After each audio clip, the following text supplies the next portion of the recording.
دەچینە کۆتاتەوەری بەرنمەکە بێگومان ئەوەی کە ئاشکرا دانوستان و گفتوگۆکانی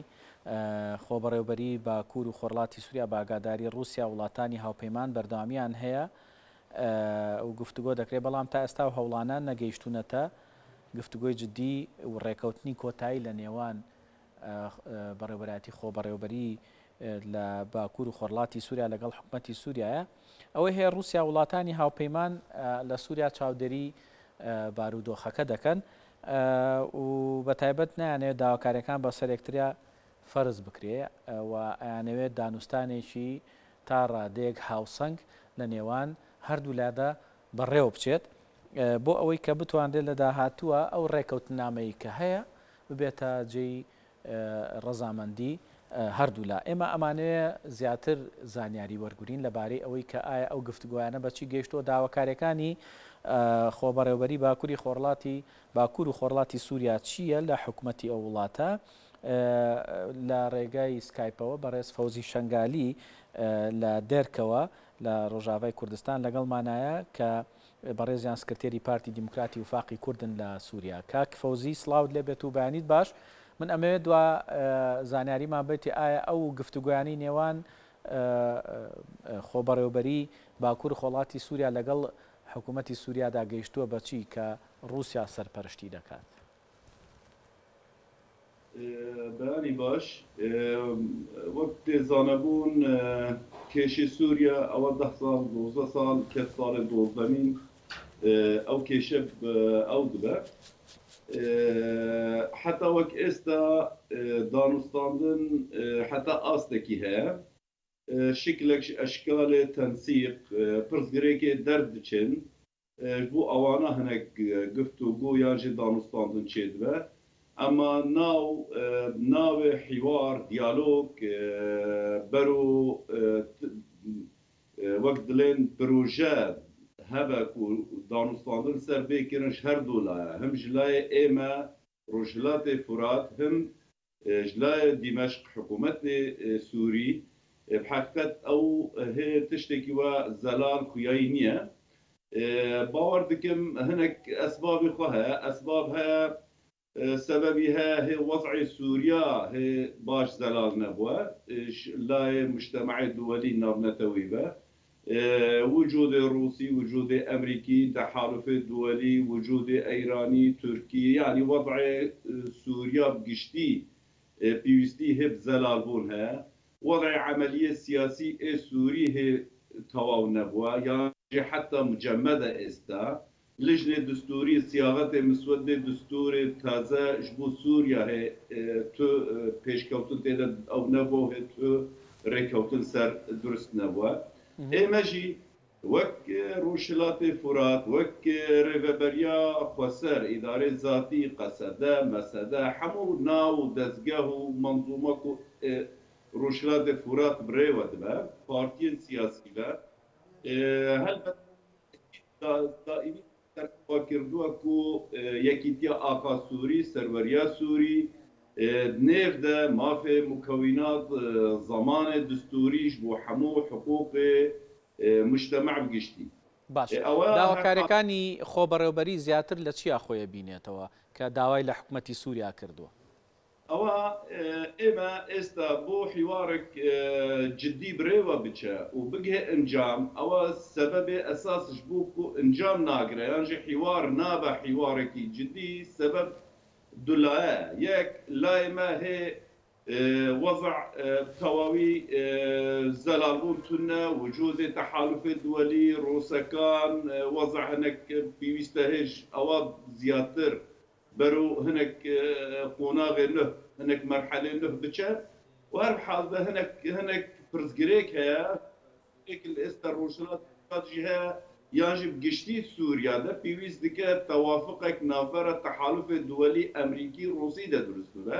ئەوە هەنێک باندۆرێ خوا تەسیری خۆ سەر ڕەوشە ئێمەژی هەیە ئەوە حەقیقەت ئەو شێوەیە ئێدی تەرژی دیمەشقژی عینی پرسگرێک ژیان بکە دیمەشقژی یەکسەری نییە تەسیری ئەیران هەیە تەسیری ڕۆسەکان هەیە وەضعی دیمەشق نەسەر هەوە حتى تشكات دمشق قد كاره هناك هنقاو باوجش بو برزقريك قشتي سوريا يعني دانستاندن يانجي حوار يانجي تشارة سريج بو برزقريك سوريا قشتي استا برزقريك لا ما وك روشلات فرات وك كرد وك ريفبريا إدارة ذاتي تنيانية أو استا المناطق حوران درعا مظاهرات سرهلدان أو دست بيكر دوار السويدا أو شيوي الإدلب تركيا أو مجموعات الدنيا موجود تيدا بالنافي الجيش الوطني السوري تيدا جبوه بيويز دكا دمشق وهناك رير بوچارة سري پیدا کرد اما وك ريفبريه خسر وك قصده وك مسده وك كرد بقشتي هناك دافاز اما بأوها يكام بيويز دكا اما اتفاق بكن شكل حكم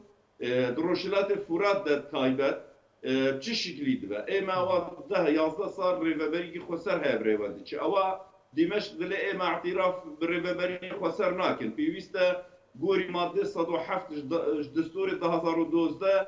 اداره محلی به اما او اداره محلی زور كم دبين بو وضع ايما وضع خمان يعني الرشلات فرات بقشتي يعني ايو اتاني زياده قران كاريكان لنا دستور ابي قصدها يا بيوست او قصدها بتثبيتكردن بۆ قەستەکان باشە ئێوە ئەتانێت زیاترە و گۆڕانکاریانە لە ڕێی دەستورەوە بێ ئەوە پێویست دکە ینی کۆ اعتراف ڕێبەبەریە خۆ سەر ببە یان مەخرەجێک ئەم ببینن وەک تەرحی ڕووسا دلێن نە ئیدارەی مەحەلی نە ڕێبەبەریە خۆ سەر ئەو کات ناوێ چ بە مەضمونێ وێ ناڤەڕۆکێ وێ چ شکلی بە ئەو سیستەمێت تەزە نه اداره محلی به نه ریوبری خسر به اوقات چش شکل بریوا بچوی چی به پیوست دیگه او همو گفتگو سر به آدی تر او پیوست گوری حکومت سوری دمشق پیوست هنک دستور گورنکاری دستور ده بکه یعنی هنک تشت پیدان بکه یعنی و چون اعتراف او اداره خسر بکه قانونك چی شکلی در بکه بعد نیو ده مافی کرد هست كرد وقت دوزا كرد سوريا ده او فرزگريك يانجي او كيشاك وهركز سر دراوسته او دوزا كرد حكومت سوري چه حاضرش بوكو پیشکش بکه باش ام لايك لايدن و ايماجي ام لايك وجه نكيمو كرتاي بلين ايماجي وك كرد حتى وك استو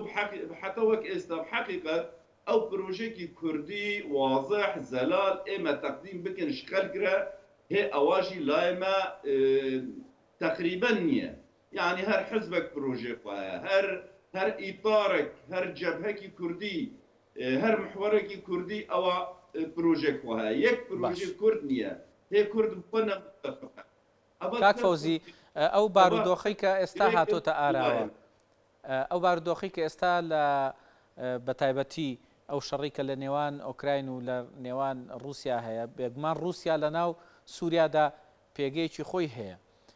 ئەو ململانەی کە لە نێوان رووسیا و لە نێوان ئەمریکا دروست بووە لەسەر ئەو بابەتەی ئۆکراین تا چەند ڕەنگی داوەتەوە لەسەر بارودۆخی سووریا بەگشتی و بارودۆخی ڕۆژاوای کوردستان و ئەو دانوستانانەی کە ئێوەش ئێستا ئەیکەن لەگەڵ حکوومەتی سووریا حقيقة أواش باندورك أو مسألة اقتصادي وبازار وفلان أول سر دنيا حمو تأثير كردوا مجد سوريا أو شوي تأثير ذكا هم مناطق ما هم سوريا بقشتي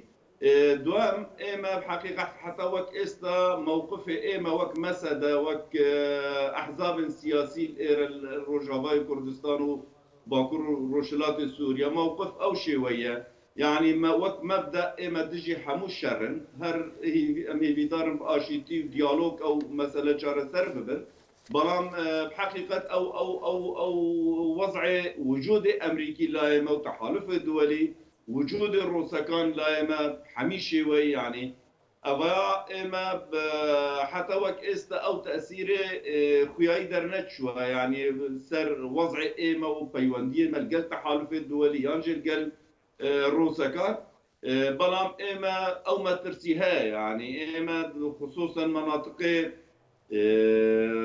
روشلات فرات مناطق نفوذي قسده اداره ذاتي يعني او تقييم ينجي او حسابات اما هنا سر وضع يعني ممكن توافقك امريكي تركي درست ببه گریدای وضع اوکراینیا ممکنه اتفاقی روسی ترکی درست ببه گوری وضع اوکراینیا و شر اوکراینیا و روسا سر حساب ایمه یانجی حتی ترکیان ممکنه که او فرصت استقلال بکن عالم دنیا هر کس شر اوکراینیا و روسا کان و مشغوله او فرصت استقلال بکن هناك تدخل بو او ایمه طور حذر نیزی که ایمان تیکات هر فاصل تواتنک بەڵێ کاک فۆزی ئەمێ دوا پرسیار لە بەڕێستان بکەم بەڵێ گەل ڕووسەکان گەل ئەمریکەکان ئەم بکار ڕۆژا ئەم ئەمێ پێش دەوێ چۆن بە و گوری وێ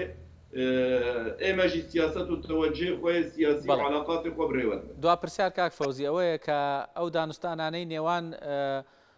خۆبەڕێوبەری لە باکوور و خۆرڵاتی سووریا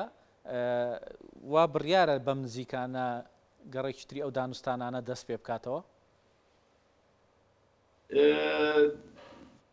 ئێستا وەزعی حالیدا باوەڕ دەکەم هەنێکی زەحمەتە قورسە وەک گاڤە دیمەگۆ وەزع نە دیمەشقدا حازریک و جدی هەیەش بۆ دانوستاندن و ئەم پرسگirêkana چارەسەر ببن و ند لای مەدە حقیقەت بحکم اف تناقض و تصاعد نافر امریکا و روسکان در سر وضع اوکراینیا و اوروپا او جبهه باور دکم لای مجی وجود امریکی روسی ممکنه او فتره نزیک ده اما نکارون بحثا تو دیالوگی جدی فلان بکن تنیا اما او تنسيق ودانستاندن قال دمشق حتى قال امريكا كانوا تحالف الدولي قال روسا كان او توازناب او شوي استبريوا بتشا ام بين الروشه يعني ملف ايما وهناك كاروبار اللاي مبريوا بتشا هناك جريداي الروشه جدي الدنيا وسياسه عالميه وتاثيراته السر منطقي وسر وضع مال ايران بەڵێ زۆر سپاس بۆ فەوزی شەنگالی سکرتێری پارتی دیموکراتی و فاقی کورد لە سووریا کە لە دێرکی ڕۆژاوای کوردستانەوە لەگەڵمان نبووی سپاس دەکەین